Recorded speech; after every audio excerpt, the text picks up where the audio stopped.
નમસ્કાર મિત્રો, અમારી ચેનલ ધર્મકર્મ સ્ટોરી ગુજરાતીમાં તમારું સ્વાગત છે। આપણી આજની કહાની એક અતિસ્પર્શી કહાની બનવાની છે, તો આ કહાની અંત સુધી સાંભળજો। ઓ અંબાજી, ક્યાં ચાલ્યા ચૂપચાપ? શું તમને ખબર નથી કે ત્યાં બની રહેલો પ્રસાદ પહેલાં ભગવાનજીને ધરાવવામાં આવે છે, ત્યારે જ બધાને આપવામાં આવે છે। હે ભગવાન, સાચે જ ઘોર કળિયુગ આવી ગયો છે। બાળકો તો બાળકો, ઘરડા પણ પોતાની ચટપટી જીભ પર લગામ નથી લગાવી શકતા, કહેતી શ્યામાજીની વહુ મંજુ બડબડ કરતી પોતાની સાસુ શ્યામાજીનો હાથ પકડીને ખેંચતી તેમને વરંડામાં લાવીને પાછળાતા બોલી, હવે જ્યાં સુધી પૂજા થઈ નથી જતી ત્યાં સુધી અહીં જ બેસી રહેજો ડોશી, નહીંતર જાણો છો ને, જેટલી નાદાનીઓ અત્યારે બધાની સામે કરશો એકાંતમાં તેનાથી વધારે વ્યાજ સહિત ચૂકવવું પડશે। બિચારા શ્યામાજી 2 દિવસથી તાવને કારણે જમ્યા જ નહોતા, અને વહુએ પોતાના દીકરાના શૌર્યના જન્મદિવસ પર દિવસના સમયે પૂજા અને સાંજે કેક સાથે અનેક પ્રકારની વાનગીઓ સાથે પાર્ટીનું આયોજન રાખ્યું હતું। તેની સુગંધ શ્યામાજીની ભૂખને હજી વધુ વધારી રહી હતી। શ્યામાજી મનમાં ને મનમાં વિચારી રહ્યા હતા, કાશ આટલા બધા લોકોમાંથી કોઈ એકને તો થોડી દયા આવી જાય ભગવાન, કે મને આજના બનાવેલા 56 ભોગ નહીં તો ઓછામાં ઓછું કાલે કે પરમ દિવસની બનાવેલી રોટલી કે ભાત જ આપી દે। તેઓ ખાવા વિશે વિચારી જ રહ્યા હતા કે તેમનો પુત્ર શૌર્ય બંને હાથોમાં બુંદીના લાડુ લઈને શ્યામાજી તરફ જઈ રહ્યો હતો કે અચાનક તેના પગ સાથે કંઈક અથડાવાથી તે શ્યામાજીની નજર પર જ પડી ગયો, અને બંને લાડુ શ્યામાજીના ખોળામાં જ પડી ગયા, અને તે રડવા લાગ્યો। તેનું રડવું સાંભળીને મંજુ દોડીને આવી અને શ્યામાજી પર બરડતા બોલી, કેમ ડોશી, તારા પેટમાં કેટલી આગ લાગેલી છે કે મારા દીકરાના હાથોમાંથી લાડુ ઝૂંટવી લીધા? આટલી ઉંમર થઈ ગઈ છે પણ લાગે છે લાજ શરમ તો વેચીને જ રાખી દીધી। તેનાથી પેટ ન ભરાયું તો મારા દીકરાના હાથમાંથી લાડુ ઝૂંટવી લીધા, અને પોતાના ઘરની કામવાળી બાઈ રાધાને કહ્યું કે ડોશી પાસેથી લાડુ ઝૂંટવીને કૂતરાને નાખી દે। રાધાએ શ્યામાજીને કહ્યું, અમ્મા, તમે આ લાડુ તમારા રૂમમાં લઈને જાઓ અને ચૂપચાપ ખાઈ લો। મેમ સાહેબ બોલશે તો હું હા કહી દઈશ, મરતો શું ન કરે। બિચારા શ્યામાજી ભૂખથી ટળવળી રહ્યા હતા, એટલે તેમણે અપમાનનો ઘૂંટડો પીને ચૂપચાપ લાડુ પકડ્યા અને પોતાના રૂમમાં જઈને એવી રીતે ખાવા લાગ્યા જાણે આ પહેલાં ક્યારેય તેમણે લાડુ ખાધા જ ન હોય।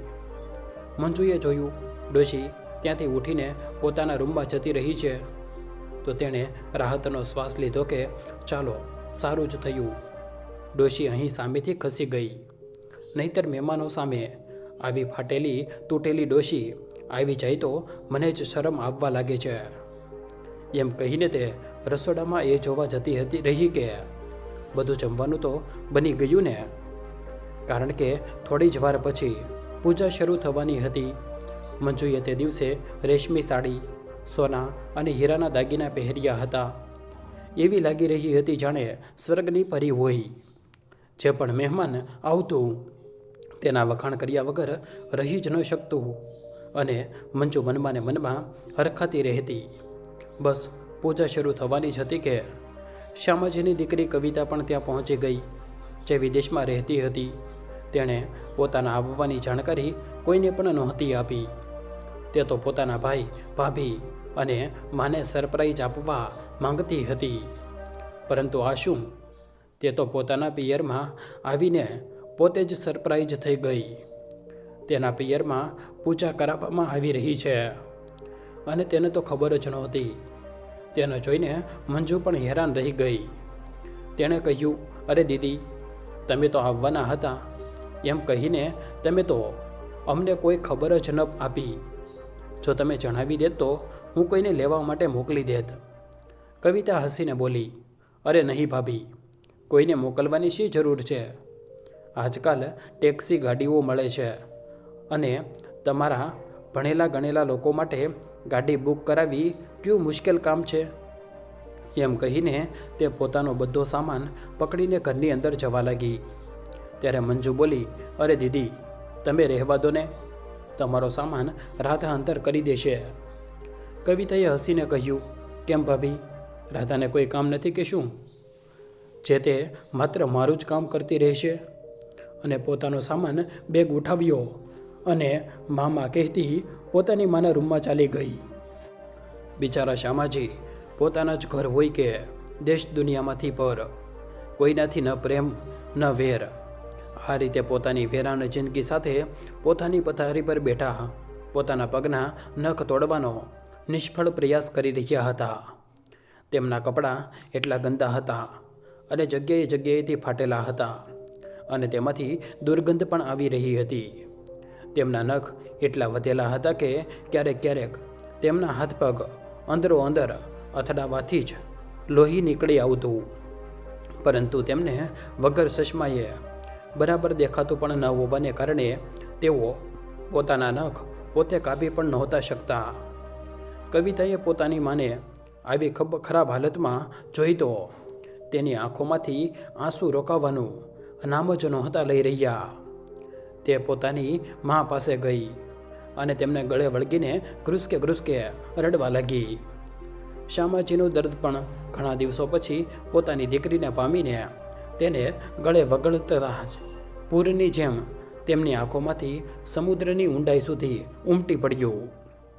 બંને મા દીકરીનું રડવું સાંભળીને મંજુ તે રૂમમાં ગઈ અને કવિતાને હલાવતા બોલી, દીદી, માજીની તો ઉંમર થઈ ગઈ છે, તો ઉંમરની સાથે સાથે અક્કલ પણ નબળી થઈ ગઈ છે. આ વાત તો સમજમાં આવે છે, પરંતુ તમે આજના જમાનાની આધુનિક છોકરી છો અને આ શું આવી ગામડિયા જેવી હરકતો કરી રહ્યા છો? અરે, આજે આપણા ઘરમાં આટલી મોટી પૂજાપાઠ થવા જઈ રહી છે. મારા દીકરા શૌર્યનો જન્મદિવસ છે. આ રીતે આજે ખુશીઓ મનાવવાનો દિવસ છે અને તમે રડી રહ્યા છો. અને રડી પણ રહ્યા છો તો કોના માટે? આ ફાટેલી તૂટેલી ડોશી માટે, જે આજે નહીં તો કાલે ભગવાન પાસે જવાની જ છે. અરે, હવે આમના જીવતા રહેવાથી કોને ફાયદો થવાનો છે? જો આ મરી પણ ગઈ તો સારું જ થશે. ઓછામાં ઓછું ધરતીનો એક બાજ તો ઓછો થશે. મંજુની આવી બેહુદી વાતો સાંભળીને કવિતાનો ક્રોધ ભયંકર વધી ગયો અને તેણે એક લાફો મંજુના ગાલ પર છોડી દીધો અને કહ્યું, એહસાન ન ફરમાવશો. ઓરત, મારી મા વિશે આવા શબ્દો બોલતા તને થોડી પણ શરમ ન આવી? આ જ શબ્દો જો તારી વહુ માટે કહેતી તો તને કેવું લાગતું? ક્યારેક તો સમજી વિચારીને બોલ્યા કર કે કોઈએ તારા માટે શું શું નથી કર્યું. મંજુ પોતાનો ગાલ પંપાળતી રહી ગઈ અને ત્યાંથી કંઈ પણ બોલ્યા વગર ચૂપચાપ ચાલી ગઈ. કવિતાએ પોતાની માને સૌથી પહેલાં પોતાની પાસે રાખેલા થોડા ફળ ખવડાવ્યા અને તેમને સારી રીતે નવડાવ્યા અને તેમના માટે જે નવી સાડી લાવી હતી તે પહેરવા માટે આપી. ત્યાં સુધીમાં પૂજા થઈ ચૂકી હતી. થોડા લોકો જેમને જલ્દી જવું હતું તેઓ જમવાનું પણ શરૂ કરી દીધા હતા. ત્યારે કવિતાએ તેમની મા માટે પણ એક થાળીમાં જમવાનું પીરસીને લાવી અને તે થાળીમાં તેણે તે બધી વાનગીઓ રાખી જે તે દિવસે બનાવવામાં આવી હતી. શ્યામાજી તે દિવસે તે થાળીનું જમવાનું એવી રીતે ખાઈ રહ્યા હતા જાણે તેમણે આ પહેલાં ક્યારેય આવું સ્વાદિષ્ટ ભોજન ખાધું જ ન હોય. કવિતા પોતાની માને એકીટશે જોઈ રહી હતી. તે મનમાં ને મનમાં વિચારી રહી હતી, જે માએ જીવનભર કષ્ટ સહન કરીને અમારા બાળકો માટે આટલી તકલીફ ઉઠાવી કે ભવિષ્યમાં આમના બાળકોને પરેશાનીઓનો સામનો ન કરવો પડે. આજે એજમાં કેટલી પરેશાનીમાં છે. કાશ હું મારી માને મારી સાથે લઈ જઈ શકતી. જ્યારે શ્યામાજીએ પેટ ભરીને જમી લીધું ત્યારે તેમણે પોતાની દીકરીને કહ્યું, દીકરી, આજે મને એવું લાગી રહ્યું છે મેં સ્વર્ગનું બધું સુખ ભોગવી લીધું છે. ખબર નહીં હું કેટલા દિવસોથી નાહી નહોતી. જેના કારણે મારા શરીરમાં એટલી ખંજવાળ આવતી હતી કે મને મારાથી જ નફરત થવા લાગી હતી. વહુને કહેતી નવડાવવા માટે તો તે સ્પષ્ટ જવાબ આપી દેતી કે તેની પાસે સમય નથી. ભગવાને તેમને પણ તો હાથ પગ આપ્યા છે ને, તેમનો ઉપયોગ ક્યારે કરશો? નાહવું છે તો પોતે નાહી લો, નહીતર પડી રહો આમ જ ગંદકીમાં. અને ક્યારેક રાધા, જે કામવાળી બાઈ છે ને, તેને કહેતી નવડાવવા માટે તો તેને પણ એવા કામ બતાવી દેતી કે તે ઈચ્છીને પણ મને નવડાવી શકતી નહોતી. અને ક્યારેક તે આમ તેમ જતી તો તેણે મને નવડાવી છે. દીકરી, મેં તને કહ્યું છે ને કે મારી દીકરી જ્યારે પણ વિદેશથી પાછી ફરશે હું તેને પૈસા આપી દઈશ. દીકરી, કાં તો તું પણ મને તેના માટે પૈસા આપી દે, અથવા તું જ પોતાના હાથે ચૂપચાપ તેને પૈસા આપી દેજે, જેથી મંજુને ખબર ન પડે. નહીંતર તે પછી તારા ગયા પછી મને ધમકાવશે, એ અલગ, એનાથી વધારે મારશે. પહેલાં માર સહન કરી લેતી હતી દીકરી, પરંતુ હવે આ કરડા હાડકામાં માર નથી સહન થતો. તું સમજી રહી છે ને દીકરી, હું શું કહેવા માગું છું? દીકરી, જો તું સાચે જ મને પ્રેમ કરતી હોઈશ તો આ વાત મંજુને ખબર ન પડવા દેતી દીકરી, નહીંતર તે મને હજી વધારે મારશે. તેના મારથી વધારે તેની સિંહણની જેમ દહાડથી ડર લાગે છે. દીકરી, જ્યારે તે દહાડે છે ને તો એવું લાગે છે જાણે હમણાં આ ધરતી ફાટી જશે. કવિતાએ પોતાની માને આશ્વાસન આપતા થોડા રૂપિયા તેમના હાથમાં મૂકી દીધા અને કહ્યું, માં, હવે હું આવી ગઈ છું ને, હવે તમારે કોઈનાથી પણ ડરવાની જરૂર જ નથી. હું બધું ઠીક કરી દઈશ. શામાજી થરથર કાંપતા કવિતાને બોલ્યા, નહીં દીકરી, તું મંજુને એવું કંઈ ન કહી દેતી કે તે તારા ગયા પછી મને એટલી જ વધારે મારે જેટલી તે તારાથી છીડાશે. કવિતા પોતાની માની વાતો સાંભળીને ખૂબ દુઃખી થઈ અને વિચારમાં ડૂબી ગઈ કે તે પોતાના ભાભી અને ભાઈને કેવી રીતે પાઠ ભણાવે. ત્યાં શામાજી શોકમાં વમણમાં ડૂબકી ખાવા લાગ્યા અને ભૂતકાળમાં ખોવાઈ ગયા.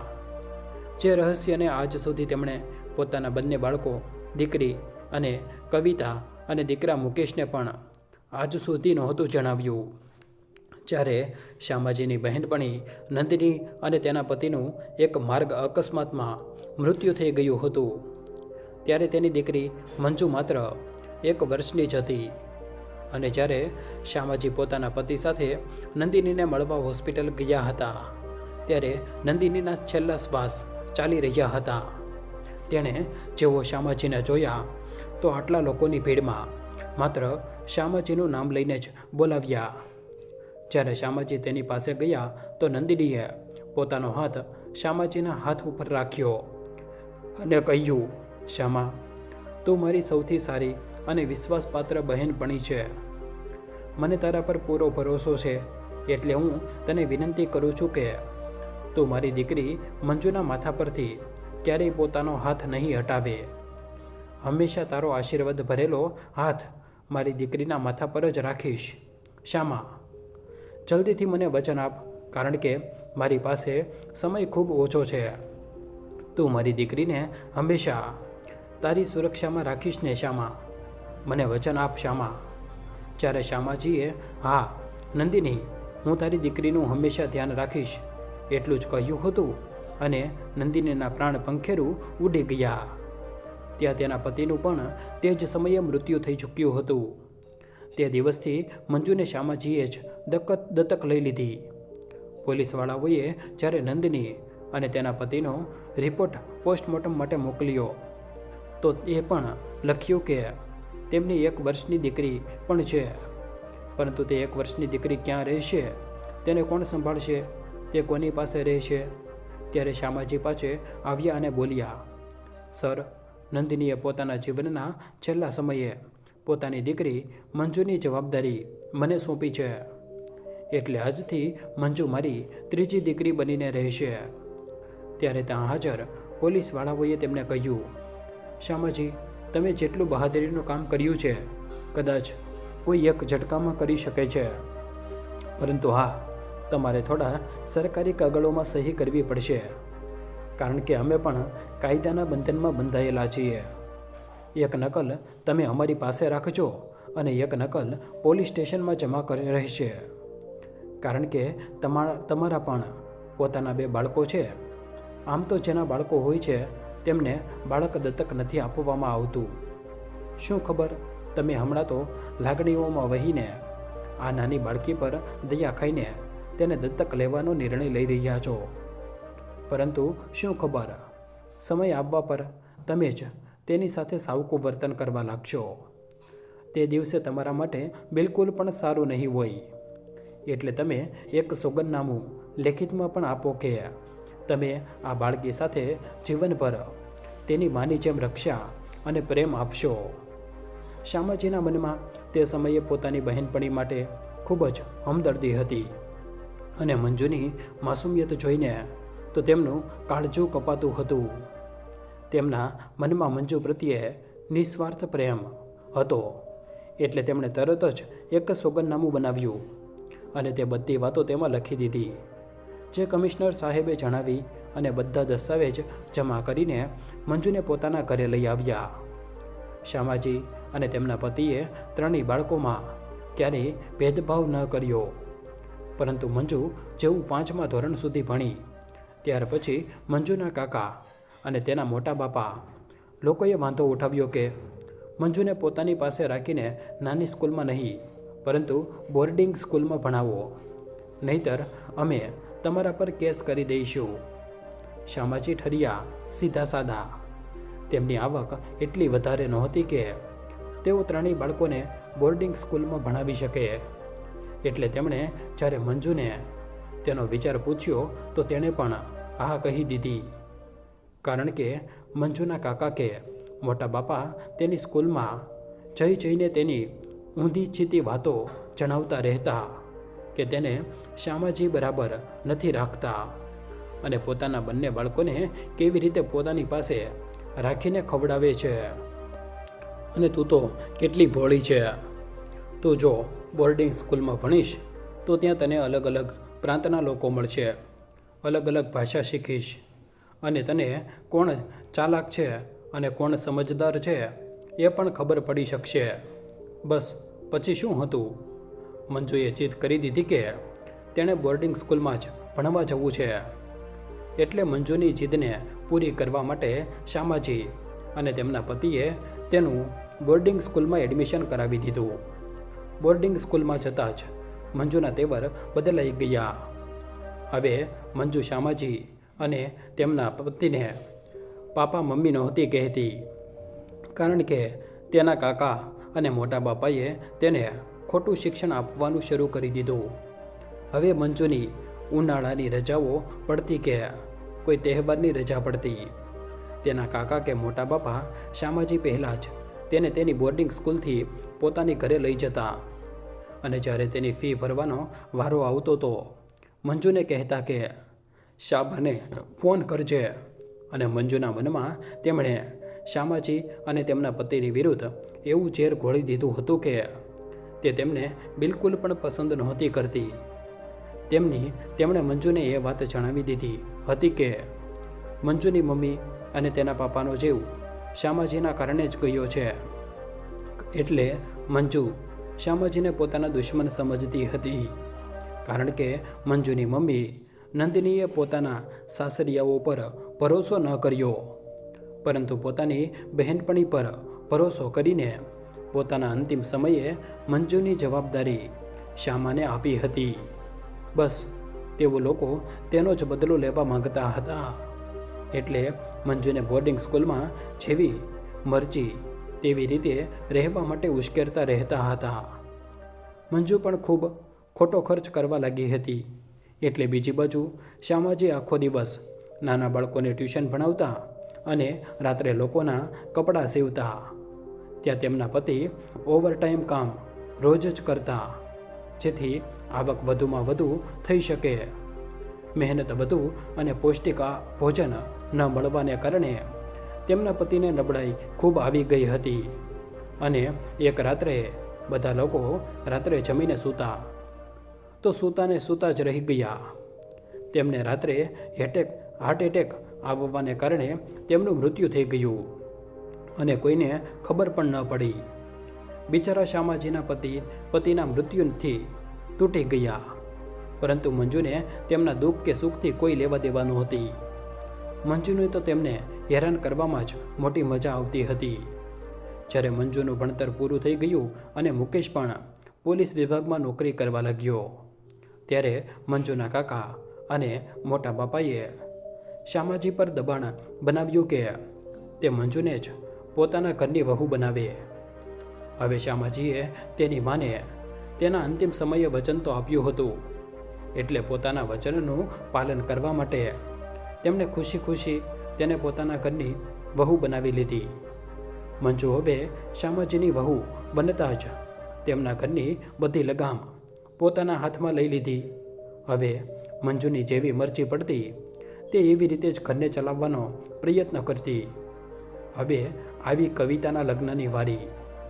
તો મંજુએ વિચાર્યું, કવિતા માટે એવો છોકરો શોધશે જેથી આર્થિક સ્થિતિ ખૂબ જ નબળી હોય, જેથી કવિતા ક્યારેય પણ તેનાથી ઊંચા અવાજે વાત પણ ન કરી શકે.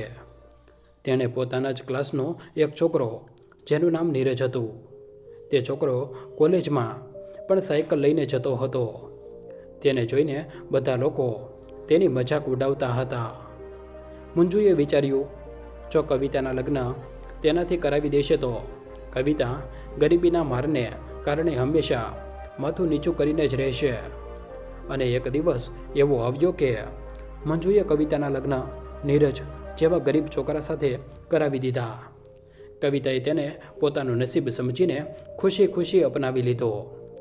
નીરજ ખૂબ જ ઈમાનદાર અને મહેનતુ છોકરો હતો. તેણે પોતાની મહેનતના દમ પર આખી યુનિવર્સિટીમાં ટોપ કર્યું હતું. એટલે વિદેશની એક કંપની તરફથી તેને પ્લેસમેન્ટ મળ્યું કે તેને આજીવન ક્યાંય પણ આવવા જવાની ટિફિન ફી અને કરોડો રૂપિયાનું પેકેજ હતું. આ ઓફર કવિતાના શુભ પગલાં તેના ઘરમાં પડતા જ મળી હતી. એટલે તે કવિતાને પોતાનું લકી ચાર્મ સમજતો હતો. નીરજને વિદેશમાં નોકરી મળી ગઈ, તે પણ વગર મહેનતે. આ વાત આગની જેમ આખા શહેરમાં કવિતાના મિત્રો અને કોલેજ સુધી ફેલાઈ ગઈ. મંજુએ જ્યારે આ સમાચાર સાંભળ્યાને તો તે બળીને ખાખ થઈ ગઈ. તેને કવિતાના સારા નસીબ પર મોટો ક્રોધ આવી રહ્યો હતો. તે કવિતાનું જેટલું વધારે સારું થતું સાંભળતી, તે પોતાની સાસુમાં શ્યામાજી પર હજી પણ વધારે અત્યાચાર કરતી. પરંતુ બિચારા શ્યામાજી શું જ કરી શકતા હતા. ક્યારેક ક્યારેક કહી દેતા હતા, વહુ, મારી જગ્યાએ જો તારી માં હોત ત્યારે પણ તું શું તેની સાથે આવું જ કરત? આ સાંભળીને તો મંજુ સમજો શ્યામાજી પર આગ જ ઓકવા લાગતી હતી. પરંતુ શ્યામાજીએ તેને ક્યારેય પારકી ન સમજી. જ્યારે જ્યારે તે શૌર્યને રમતા હસતા જોતા, તેમને પોતાની બહેનપણી નંદની ખૂબ યાદ આવતી. તેમને લાગતું, કાશ આજે નંદિની જીવતી હોત તો પોતાના દોહિત્રનું કૌતૃત્ય જોઈને કેટલી ખુશ થાત, અને તે ખુશ થતાં રડી પડતા. પરંતુ મંજુ ખબર નહીં શ્યામાજી સાથે કે આ જન્મનો બદલો લેવામાં લાગેલી હતી. પોતાના મા બાપને યાદ કરવાને બદલે શ્યામાજી પર જ પોતાનો બધો ગુસ્સો કાઢતી. શ્યામાજી પોતાના ભૂતકાળમાં ખોવાયેલા હતા અને તેમની આંખોના ખૂણા ભીના થઈ રહ્યા હતા. ત્યારે કવિતા પોતાની માની આંખો સામે ચપટી વગાડતા બોલી, માં, ક્યાં ખોવાઈ ગયા તમે? તમારી દીકરી 3 વર્ષ પછી તમારી પાસે આવી છે અને તમે છો કે પોતાનામાં જ મસ્ત છો. તમારે મારી સાથે કોઈ વાત નથી કરવી કે શું? તો હું નથી જતી રહું છું. હું મારા સાસરે ફોન કરીને બોલાવી લઉં છું નીરજને. શ્યામાજી બોલ્યા, અરે નહીં દીકરી, તું આવી કેવી રીતે વાતો કરી રહી છે? તું જ તો છે દીકરી મારું, દુઃખ સુખ જાણવાવાળી અને સમજવાવાળી. જો તું પણ મારાથી રીસાઈ જઈશ તો હું કોને મળવાની આશામાં જીવીશ. ત્યારે કવિતા બોલી, માં, હું પણ જમીને આવું છું. બધા મહેમાન જમીને ચાલ્યા ગયા. પરંતુ મંજુએ કવિતાને જમવા માટે પણ ન કહ્યું, પરંતુ તેની માનું દિલ રાખવા માટે કવિતાએ કહ્યું કે હું જમીને આવું છું, અને પોતાની માના રૂમની બારીએ એવી રીતે ખોલીને રાખી હતી કે ત્યાંનું બધું દ્રશ્ય જોઈ શકે.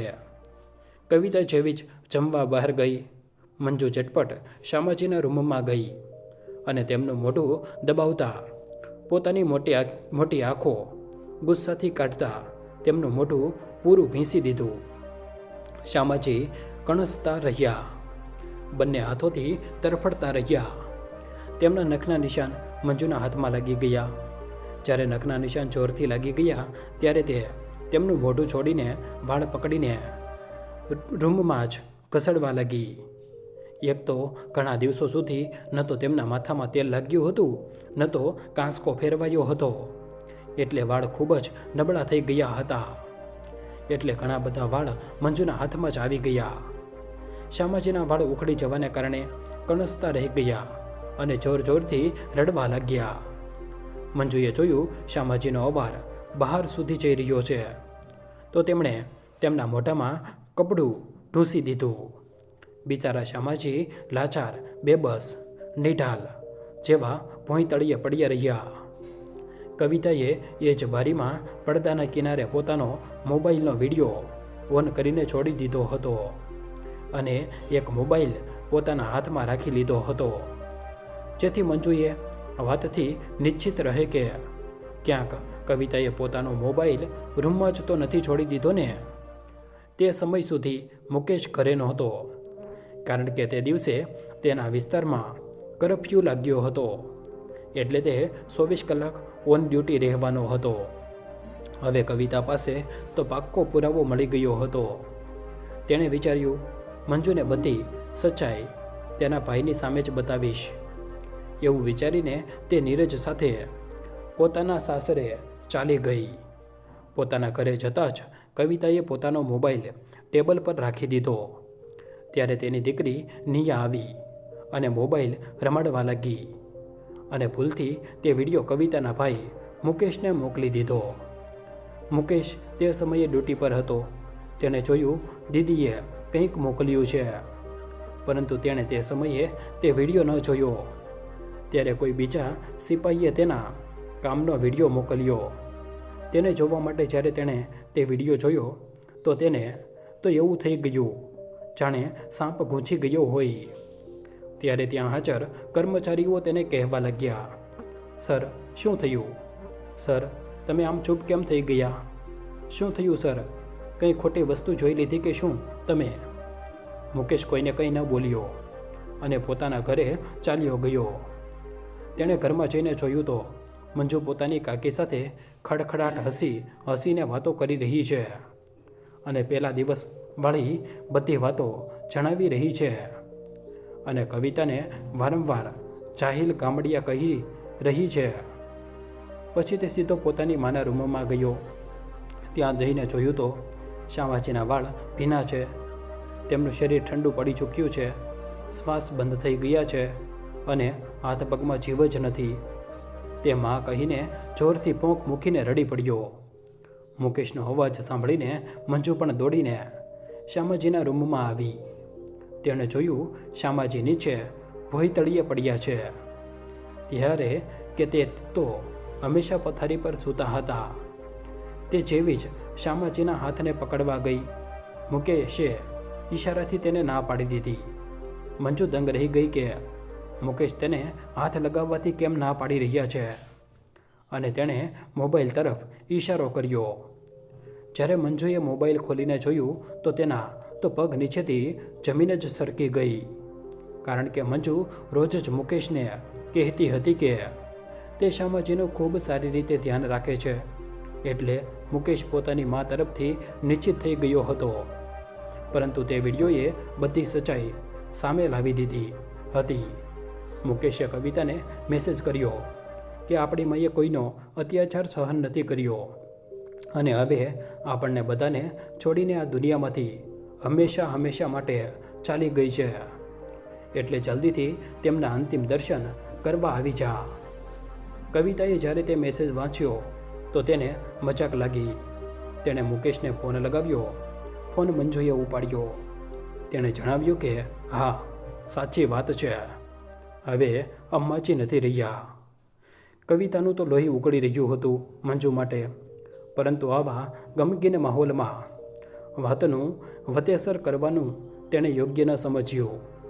હવે વારો આવ્યો શામાજીના બધા સામાનને કાઢીને આપવાનો.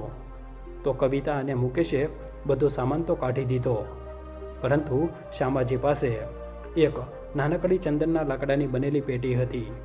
તેની ચાવીને શામાજીએ આજ સુધી કોઈને અડકવા નહોતી દીધી. પરંતુ શામાજીના નિઢાલ થતાં જ કવિતાના આવતા પહેલાં જ મંજુએ તેની ચાવી પોતાના કબજામાં એ વિચારીને કરી દીધી હતી કે તેમાં ડોશીએ કદાચ સોના ચાંદી હીરા મોતીના ઘરેણા દાગીના રાખ્યા હશે. પરંતુ તે પેટી કવિતાની નજરોથી પણ છુપાયેલી નહોતી. એટલે તેણે કહ્યું, ભાભી, આ પેટીની ચાવી ક્યાં છે? અત્યારે અહીં આખો સમાજ ભેગો થયો છે, એટલે આ પેટીને પણ અહીં બધાની સામે ખોલી દો, જેથી એકાંતમાં હું જ મારો કબજો ન કરી શકું અને ન તો તમે કબજો કરી શકો. હવે આખા સમાજની સામે ના તો કહી શકતી નહોતી મંજુ, એટલે તેણે બધાની સામે તે નાની પેટીને ખોલી. જેવી તેણે તે પેટી ખોલી, સૌથી ઉપર એ જ ઢીંગલી હતી, જેને બહુ જીદ કરીને મંજુએ ખરીદાવી હતી. ત્યાં ત્રણેય બાળકોના સ્કૂલના આઈડી કાર્ડના ફોટો હતો. મંજુના એ બધા નાના નાના રમકડા હતા, જેમને તે નાનપણમાં ખૂબ જ પ્રેમથી રમતી હતી. તે રમકડાને અને તે ફોટાને જોઈને મંજુની આંખોમાંથી આંસુઓની ધારા વહેવા લાગી. અને તેમાં એક ફોટો હતો, જેમાં મુકેશના પપ્પાએ મંજુને પોતાના ખભા પર બેસાડી છે અને મુકેશ અને કવિતા પોતાના પપ્પાના બંને હાથ પકડીને ચાલી રહ્યા છે. અને મંજુએ તે ચિત્રમાં પોતાનું અને બધાનું નામ પણ લખ્યું હતું. મંજુએ જ્યારે તે ફોટોગ્રાફ જોયો તો જોરથી રડી પડી, પરંતુ તેને તે સમયે ચૂપ કરાવવાવાળો તે મમતામયી હાથનો હતો. પછી મંજુએ સૌથી નીચે રાખેલી ડાયરી ખોલીને વાંચી, જેમાં શામાજીના મરવાવાળી રાતની તારીખ લખી હતી. તે ડાયરીમાં શામાજીએ જે દિવસથી મંજુને દત્તક લીધી હતી તે દિવસથી એ બધા ખુશી અને ગમ લખ્યા હતા, જેને વાંચીને મંજુના ડૂસકા બંધાઈ ગયા. તે ઈચ્છીને પણ પોતાનું રડવું રોકી નહોતી શકતી. તેને તે દિવસે અહેસાસ થયો કે તેના કાકા અને મોટા બાપા તેને એટલે ભડકાવતા હતા જેથી મંજુ પોતાના સાસરાની જ થઈને રહી જાય. પોતાના પિતાનો ભાગ લેવા પોતાના કાકા અને મોટા બાપા પાસે ન જાય. મંજુએ હવે સમજાયું કે મુકેશના પપ્પાનું મૃત્યુ પણ તેના શોખ અને જરૂરિયાતોની પૂર્તિ કરવાના ચક્કરમાં જ થયું છે. અને શામાજી પણ ક્યાં સુધી પોતાની બહુનો અત્યાચાર સહન કરતા. કદાચ તેમને પણ પોતાની દીકરીના આવવાની જ રાહ હતી. તેમણે વિચાર્યું છે, હવે દીકરીના આવ્યા પછી પણ તો વહુ આટલું મારે છે અને દીકરો તો આંખ હોવા છતાં આંધળો બનીને બેઠો છે, એટલે કોઈને પણ આશા રાખવી ખોટી છે. અને તેમણે આટલું મોટું અપમાન સહન ન કરી શક્યા હશે અને તે કમજોર પડી ગયા હશે. મંજુએ તે ડાયરીની નીચે બે કાગળ વધુ જોયા, જે એક દત્તક લેવાનું સર્ટિફિકેટ હતું અને એક સોગંદનામું હતું, જેમાં સ્પષ્ટ લખ્યું હતું કે તેઓ મંજુનો ઉછેર એવી રીતે કરશે જેમ પોતાના બંને બાળકોનો કરશે. જો તેના ઉછેરમાં થોડી પણ કમી હશે તો કાં તો મંજુ કાં મંજુના પરિવારવાળા શામાજી કે તેમના પરિવારવાળા ઉપર કેસ કરી શકે છે. મંજુએ જ્યારે તે સોગંદનામું વાંચ્યું અને જ્યારથી તેણે પોતાની સમજદારી સંભાળી હતી ત્યારથી અત્યાર સુધીના શામાજીના વ્યવહાર વિશે વિચાર્યું તો તેણે અનુભવ્યું કે હકીકતમાં તેમણે પોતાના બાળકોને લોકલ સ્કૂલમાં ભણાવ્યા અને તેણે બોર્ડિંગ અને મોંઘી સ્કૂલમાં ભણાવી. પોતાના બાળકોને બાંધછોડ કરતાં શીખવ્યું, પરંતુ તેની દરેક માંગ પૂરી કરી. અને બીજી પણ ઘણી બધી વાતોને યાદ કરીને તે ખૂબ રડવા લાગી. પરંતુ તે સમયે તેને ન તો કવિતાએ સાંત્વના આપી ન તો મુકેશે તો તેનાથી પોતાનો બધો સંબંધ તોડી જ નાખ્યો. તેણે તેના માનવતાની ખૂબ કોશિશ કરી, પરંતુ તે ન માન્યો. તો મિત્રો, આ હતી અમારી આજની કહાની. તો મિત્રો, તમને અમારી આજની કહાની કેવી લાગી? જો પસંદ આવી હોય તો વિડીયોને લાઈક કરી દેજો અને સગા સંબંધી સાથે શેર કરી દેજો તથા કોમેન્ટ બોક્સમાં જય શ્રી કૃષ્ણ લખી દેજો. અને ચેનલને સબસ્ક્રાઈબ ના કરી હોય તો ચેનલને અત્યારે જ સબસ્ક્રાઈબ કરી દેજો. જય શ્રી કૃષ્ણ. ધન્યવાદ.